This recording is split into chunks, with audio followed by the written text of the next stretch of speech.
पापा, बोलो बेटा। ये सब लोग मिडिल क्लास इतना करते रहते हैं, इसका मतलब क्या होता है मिडिल क्लास का? मिडिल क्लास मतलब हम बेटा। हाँ नहीं, वो तो पता है कि हम मिडिल क्लास हैं, पर इसका मतलब क्या एग्जैक्टली? हम मिडिल क्लास कैसे हैं?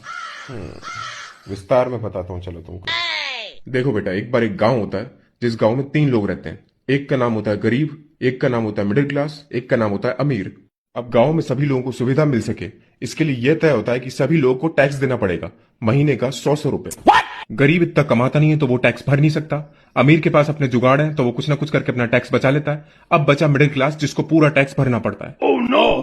फिर तो मिडिल क्लास को पूरी सुविधा मिलती होंगी ना पापा, क्योंकि वो पूरा टैक्स भर रहा है। नहीं बेटा, सुविधा मिलती है गरीब को क्योंकि वो गरीब है, और अमीर को क्योंकि उसके पास ताकत है।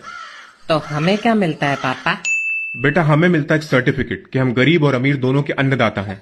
हमारे टैक्स के पैसों से गरीब के घर में राशन पानी भिजवा देती है सरकार, और हम जो लोन के ऊपर बैंक को इंटरेस्ट का पैसा देते हैं, वही पैसा बैंक किसी अमीर आदमी को देता है ताकि वो अमीर आदमी इस देश को छोड़कर भाग जाए।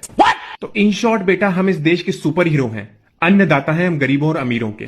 मिडिल क्लास बहुत बड़ा सुपर हीरो। समझ गया पापा।